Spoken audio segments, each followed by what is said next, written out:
Como lo dije hace unos momentitos, la soberanía no se convirtió en un tema político y jurídico importante, sino fue con el surgimiento del Estado moderno. Hablaremos precisamente del surgimiento del Estado moderno casi al final de la exposición que yo voy a hacer.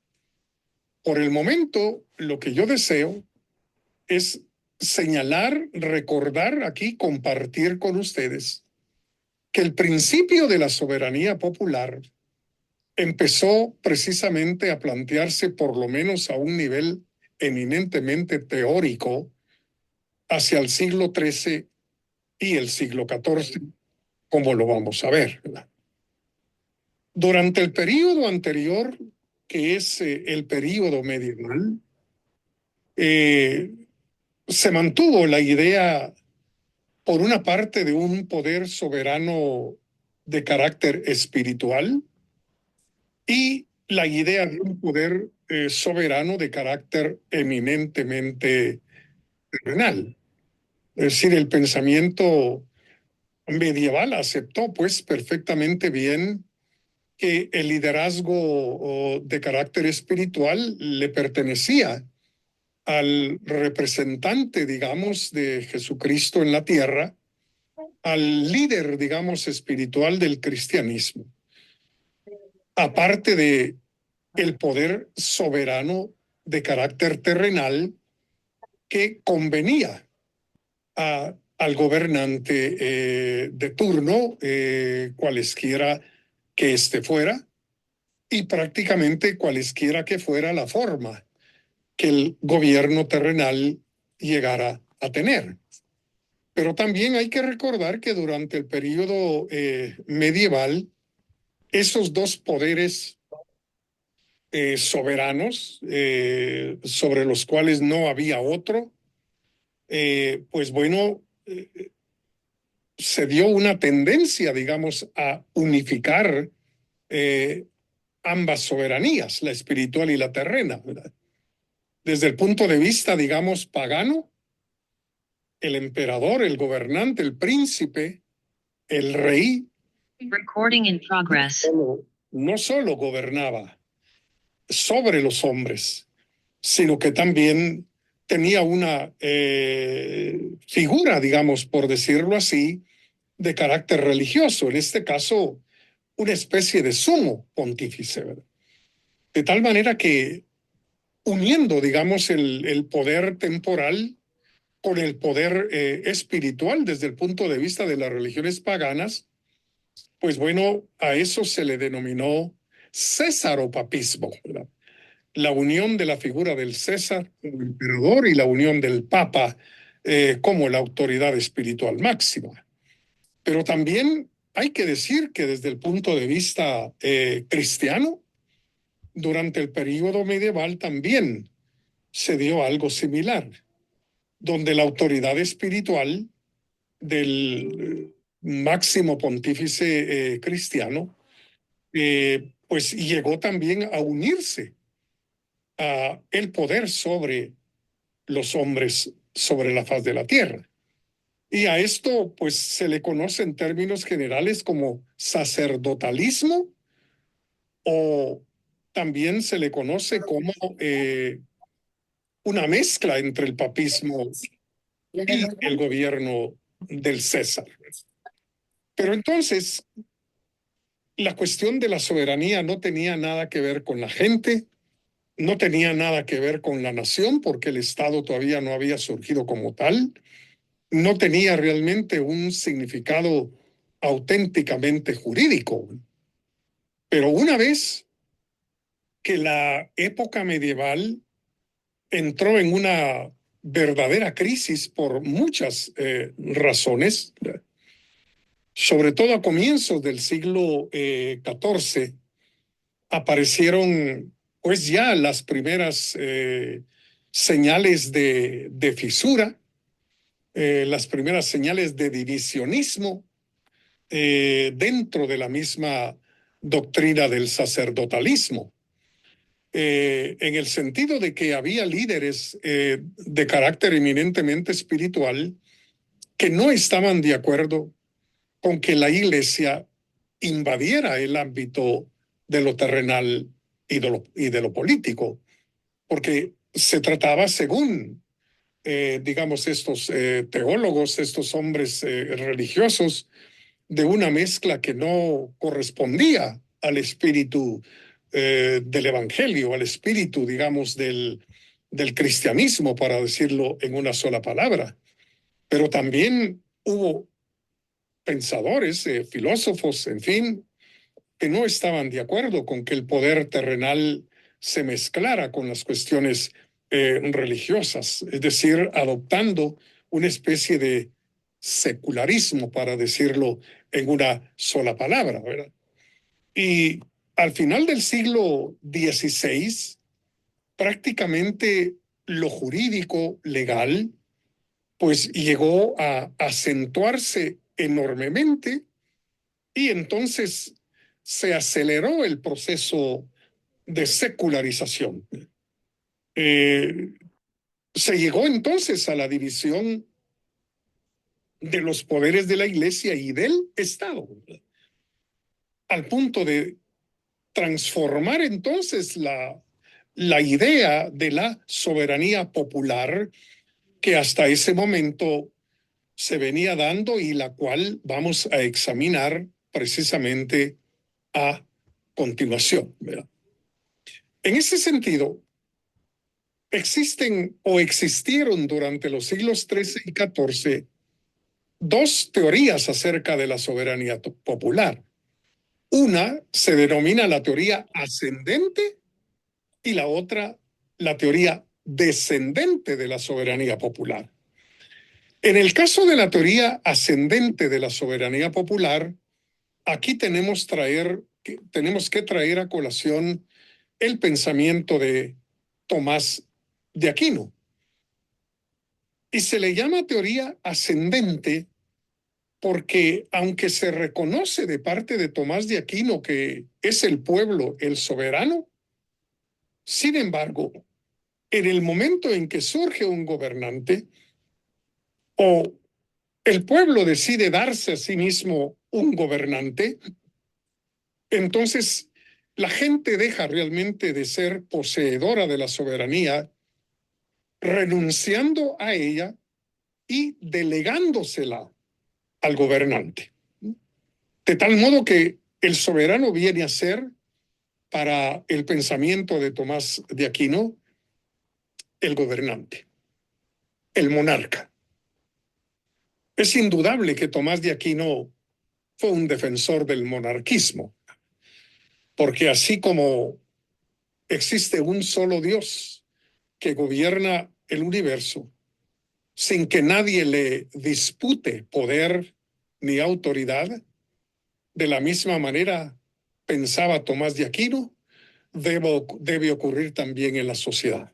Debe haber un único gobernante, sin que nadie le dispute la autoridad y el poder que tiene, ¿verdad? De modo pues que la teoría ascendente de la soberanía popular convierte al gobernante en el soberano, porque el pueblo renuncia precisamente a su carácter de tal. Y entonces, desde la perspectiva de Tomás de Aquino, debe haber una total sujeción a un soberano común. Insisto, así como el universo entero y todas sus criaturas están sujetos al poder y a la autoridad divinas, bueno, socialmente hablando, políticamente hablando, pues los seres humanos han de sujetarse a un único soberano. Otro de los principios fundamentales de esta teoría ascendente de la soberanía popular es que el poder supremo sobre los ciudadanos y sobre los súbditos no está sometido a leyes de ninguna naturaleza. El poder supremo del soberano no está sometido a leyes simplemente, dice Tomás, porque el soberano es precisamente la fuente del derecho.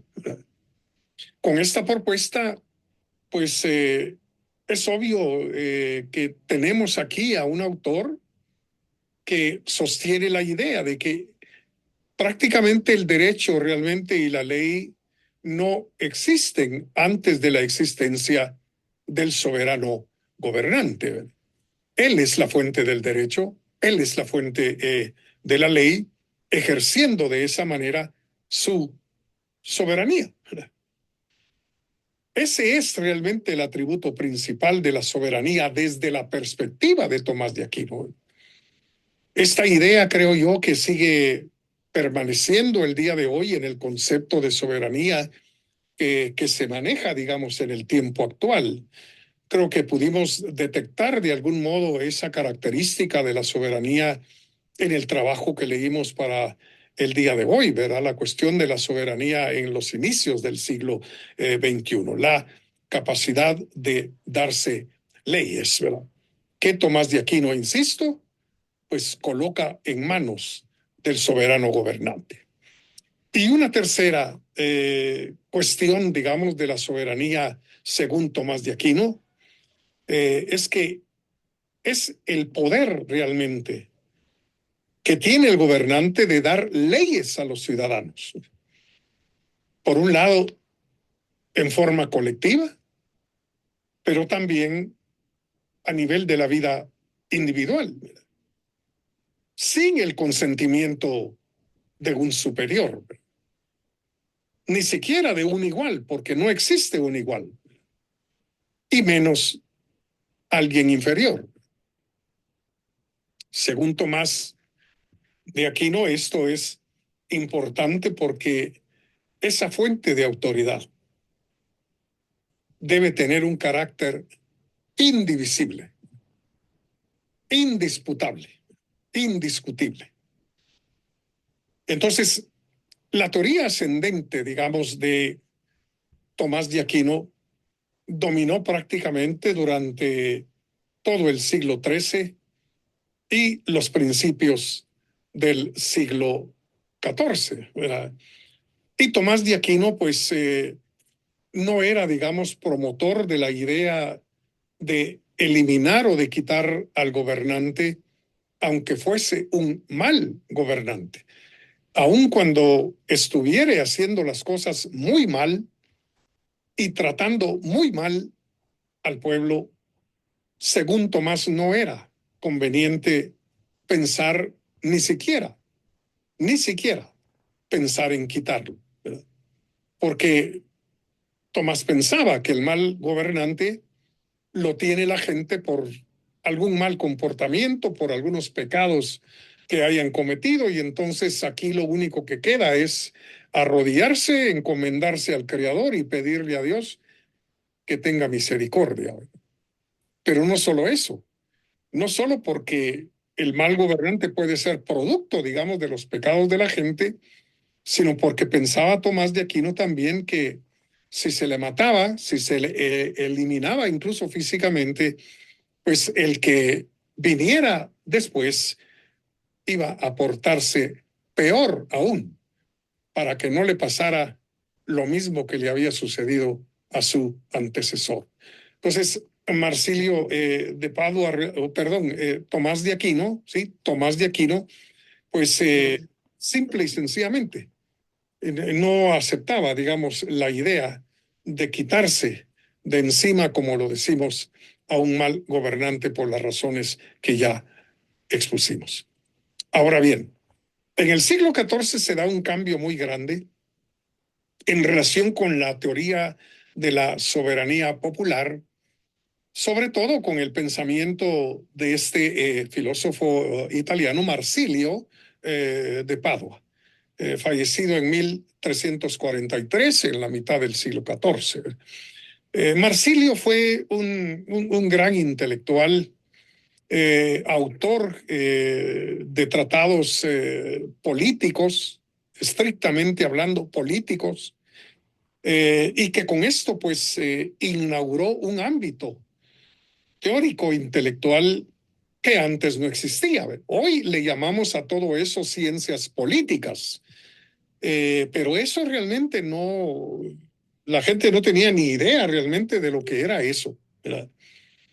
No es sino a partir de la obra y de los textos escritos por Marsilio de Padua que lo político se convierte entonces en un aspecto académico, en un aspecto intelectual, en un aspecto teórico de carácter hasta cierto punto autónomo, que no existía antes. ¿Por qué? Porque las cuestiones políticas se habían tratado hasta el pensamiento de Marsilio, Tomás incluido. Bueno, las cuestiones políticas eran un caso particular de las relaciones de la naturaleza con la gracia o de lo temporal con lo espiritual. No había realmente una distinción entre lo político y lo espiritual, entre lo político y lo religioso. Era una misma cosa. De hecho, ni la economía ni ninguna otra disciplina que hoy cultivemos de parte de las ciencias sociales era algo reconocido como independiente de lo relacionado con la teología, con las cuestiones estrictamente bíblicas y espirituales. El fundamento, de hecho, y la naturaleza del poder de los gobernantes se exponía todo eso en obras de teología moral. No existían entonces esos campos autónomos como la economía, la política, en fin, etcétera. Ahora, Marsilio basa la organización de la sociedad en principios que no tienen nada que ver con la teología, ¿verdad? Y hay que dejar en claro una cosa, es decir, Marsilio no era enemigo de la religión, tampoco era enemigo de la iglesia, ni siquiera era enemigo de la fe, y menos un ateo.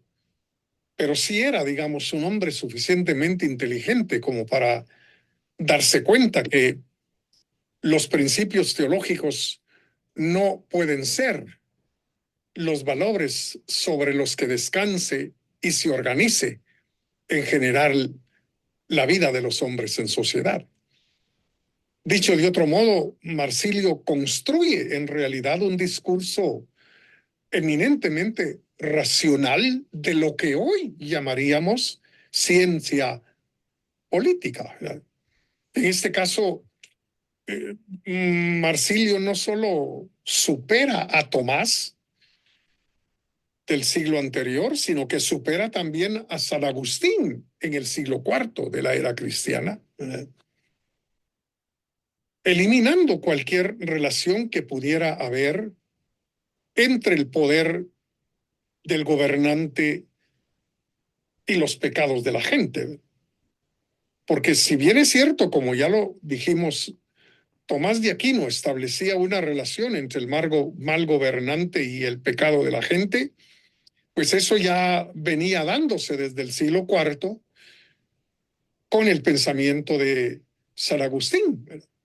Cuando San Agustín habla, digamos, de la ciudad de Dios y la ciudad de los hombres, bueno, deja en claro que el gobierno no hubiera sido necesario nunca de no haber sido por el pecado de la gente. Y entonces viene Marsilio de Padua a abandonar estas maneras realmente de entender y tratar de explicar el poder de los gobernantes, pero también Marsilio viene a dejar de lado la idea atomista del llamado bien común, ¿verdad? Esa idea que realmente nadie sabe explicar en qué consiste, ¿verdad? Porque el bien común puede ser cualquier cosa, ¿verdad? Y entonces Marsilio, pues como un intelectual suficientemente inteligente, llega a dejar a un lado la idea, pues confusa del bien común, como una especie, digamos, de soporte metafísico y de una especie de fin moral de la convivencia propia que civilmente los seres humanos tenemos viviendo en sociedad, ¿verdad? Es decir, son otras las razones para Marsilio las que han llevado a los seres humanos a esa vida en común que llamamos la vida en sociedad. Nada de bien común, pues, ¿verdad? Sino otras razones y otros motivos son los que han conducido a los seres humanos a convivir y a cooperar pacíficamente en el contexto de la vida en sociedad. De tal modo, pues, que esa convivencia civil no necesita de justificaciones metafísicas ni de carácter moral para Marsilio de Pado. Ahora bien, Marsilio publica en el año de 1324 un voluminoso tratado de teoría política que lleva como título Defensor Pacis, o sea, el defensor de la paz. Ese es el título que Marsilio le da a esta obra, el defensor de la paz. Un verdadero tratado voluminoso de teoría política. Un área de conocimiento que, como ya dijimos, tardaría varios siglos en convertirse en ciencia y, por supuesto, en hacerse un sitio en las universidades, ¿verdad? ¿Y por qué el nombre del defensor de la paz? Bueno, pues porque dentro de la teoría de la soberanía popular, una de las cuestiones fundamentales era cómo mantener realmente la armonía, el orden y la tranquilidad, podríamos decir, en el contexto de la vida en sociedad, es decir, cómo se puede hacer, ¿verdad? Y entonces, desde la perspectiva, digamos, de Tomás de Aquino, la paz se tenía que mantener solo y únicamente si los ciudadanos renunciaban al ejercicio de su libertad, ¿verdad? O sea que Tomás vino a considerar que la libertad individual era realmente opuesta a la paz. Por ello, la propuesta, digamos, de un gobernante que tiene todo el poder y al cual todos los ciudadanos están sometidos, porque es la única manera de preservar la paz. Marsilio de Padua opina todo lo contrario. El defensor de la paz aquí es el mismo pueblo. Es al pueblo al que Marsilio le da el título de defensor de la paz. De tal manera que, ejerciendo, digamos, sus derechos a la libertad e interesados en mantener la paz en el contexto de la vida societaria, pues el pueblo es el garante tanto de la libertad como de la paz. Y entonces, Marsilio, entre otras cosas, presta del derecho romano la idea de que la soberanía popular reside precisamente en el pueblo. Es decir, es el pueblo el que tiene el carácter de soberano, ¿verdad?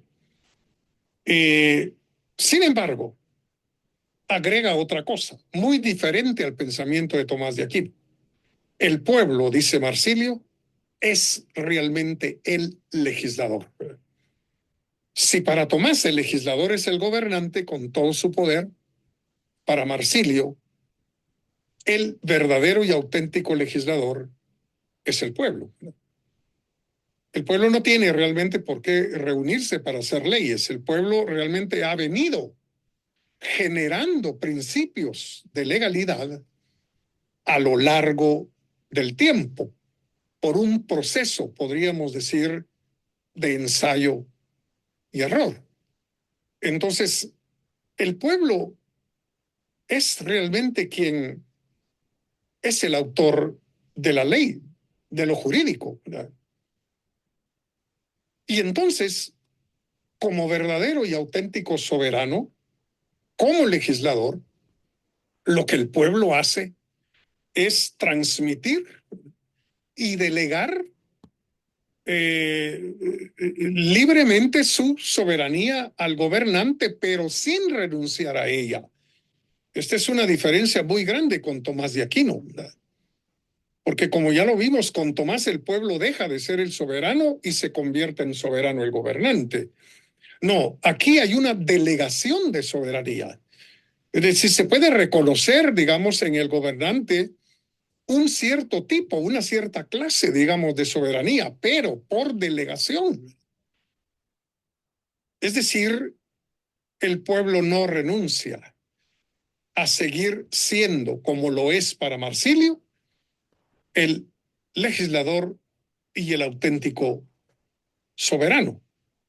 Ahora, esto va a generar una serie de consecuencias.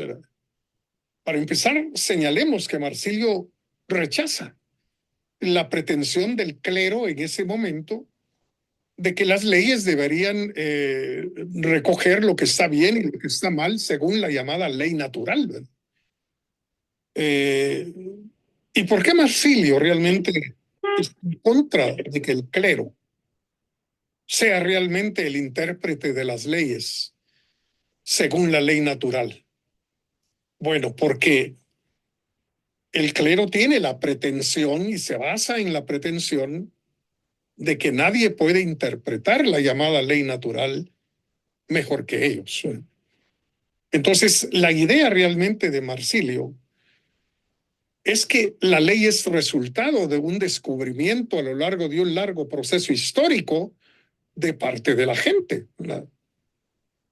La llamada ley natural, pues no es aceptada por Marsilio de Padua, y menos aún el que los sacerdotes y el clero se levanten como los únicos intérpretes de esa supuesta ley natural. De modo que para Marsilio, la única fuente de poder político legítimo es la voluntad o el consentimiento de los ciudadanos en general o del pueblo.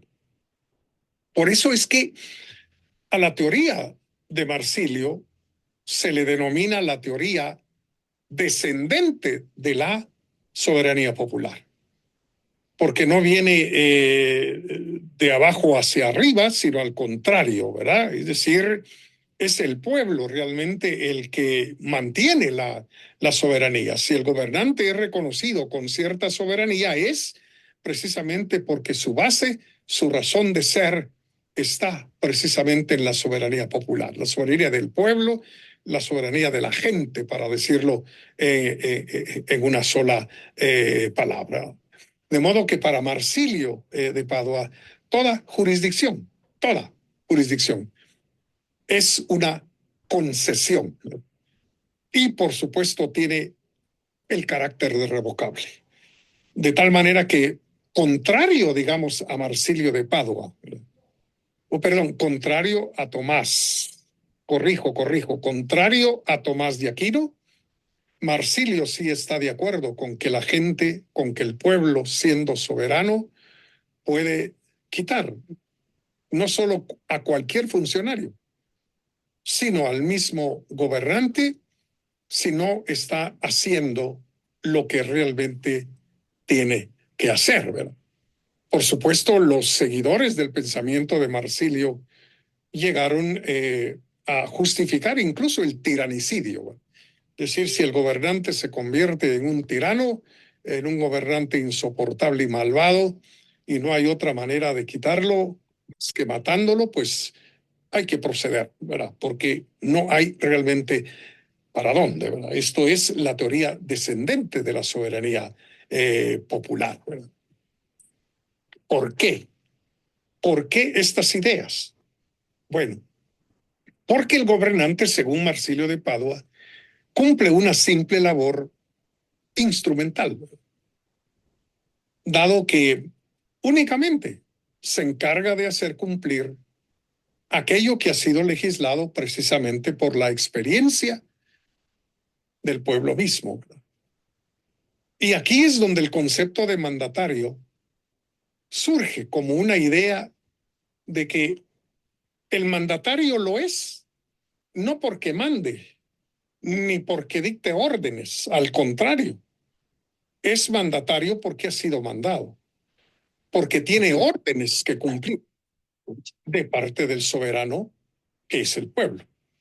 Y en la medida entonces en que el mandatario no cumple con su mandato y con las órdenes que ha recibido de preservar, digamos, el Estado de Derecho, para decirlo en términos actuales, pues entonces se convierte en alguien que no está cumpliendo lo que la gente realmente le demanda con el mandato que recibió. Ahora bien, el surgimiento del Estado moderno, dentro del cual vino a hacerse un mayor énfasis sobre la cuestión de la soberanía, es lo que debemos abordar en este momento, aunque sea de una manera un poco breve. Recordemos que el período medieval entró en una verdadera crisis, sobre todo en la Baja Edad Media, una crisis verdaderamente terrible. Y entonces, ante el derrumbamiento prácticamente paulatino, pero seguro, del sistema medieval, príncipes y reyes por todas partes empezaron a tomar en sus manos el control de los territorios sobre los cuales gobernaban. Esto ocurrió precisamente en el siglo en el que vivió Marsilio de Padua, el siglo XIV, y se extendió hasta el siglo XV. Fue ahí entonces cuando surgieron los estados nacionales. El Estado tal como lo conocemos el día de hoy, ¿verdad? Y esto pues condujo a que comenzaran a generarse estructuras, pero también instituciones que antes no existían. Esto a todos los niveles prácticamente, ¿verdad? A nivel religioso, a nivel económico, a nivel financiero, a nivel administrativo, a nivel militar, a nivel jurídico. Es decir, todo esto empezó realmente a complicarse, por decirlo así, puesto que durante el período medieval todo estaba en manos de un solo individuo, pues, para decirlo en una sola palabra. Y él tomaba prácticamente todas las decisiones, sean económicas, religiosas, militares, jurídicas, en fin, pero esto con el aparecimiento del Estado moderno ya no pudo ser, ¿no? De tal manera que es el aparecimiento en la modernidad del Estado lo que condujo al aparecimiento de estas estructuras, de estas instituciones que son algo perfectamente normal en todos los países del mundo.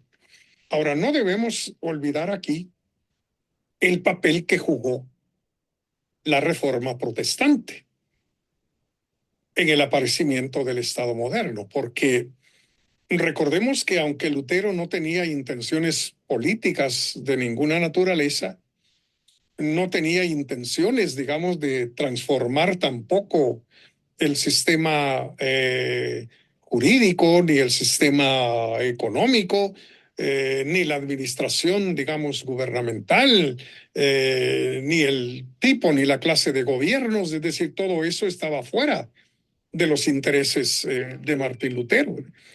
Él tenía su enfoque, digamos, dirigido directamente a cuestiones doctrinales, a cuestiones teológicas, pero todo aquello, pues no pudo evitarse que tuviera consecuencias no previstas, ¿verdad? Y una de ellas fue precisamente el que el Papa comenzara a ser una autoridad desconocida desde un punto de vista político, ¿verdad? Incluso los estados que en la misma Italia pues tenían por cabeza al Papa, dejaron realmente de reconocerlo como una autoridad políticamente hablando. Y entonces los príncipes, los gobernantes, los reyes realmente comenzaron a tener una autonomía muy importante, una separación muy importante de la sede, digamos, del pontífice de Roma. Y entonces esta contribución no intencional de la reforma protestante es un elemento que también hay que tener en cuenta, ¿verdad? Y entre las cosas que ocurrieron, digamos, con el aparecimiento del Estado moderno es que resurgió el interés por el derecho romano, ¿verdad? Sobre todo a nivel civil, el derecho a la propiedad pues volvió a recibir una atención que no había tenido en el periodo anterior, ¿verdad? Como lo hemos visto, el derecho a la propiedad pues fue realmente muy importante en el movimiento constitucionalista, sobre todo a partir del derecho anglosajón y sobre todo a partir del pensamiento de filósofos británicos como John Locke. Pero también, como lo señalamos ya muy brevemente hace unos minutitos, también los gobernantes tuvieron la necesidad de hacer surgir una burocracia especializada. Es decir, comenzaron realmente a buscar personas, individuos que tuvieran las capacidades, que tuvieran los dones, digamos, los atributos para poder administrar las finanzas, el aspecto económico de la vida en sociedad, el aspecto militar, digamos, y todo lo demás, ¿verdad? Y entonces, de algún modo, el aparato gubernamental comenzó a crecer, para decirlo en una sola palabra. Incluso tenemos que también señalar aquí cómo hubo la necesidad de un ejército permanente, ¿verdad? Porque antes del aparecimiento del Estado moderno, pues se contrataban, pues, gente que quisiera venir a actuar defendiendo, digamos, un territorio, en fin, etcétera. Es decir, eran pagados, contratados y pagados para llevar a cabo, digamos, esa tarea. Eran mercenarios, pues, para decirlo en una sola palabra. Pero el surgimiento del Estado moderno, pues, condujo a la necesidad de un cuerpo armado de carácter permanente, ¿verdad? Claro, las escuelas militares vendrían mucho después, ¿verdad? Y por supuesto el surgimiento también de una economía mercantilista, ¿verdad? Entendiendo por economía mercantilista una economía de carácter muy nacionalista, con mucha protección hacia el interior, ¿verdad? Y mucha desconfianza hacia las transacciones hacia afuera, ¿verdad? Es decir, el lema realmente de la economía mercantilista era exportar lo más que se pueda e importar lo menos que se pueda.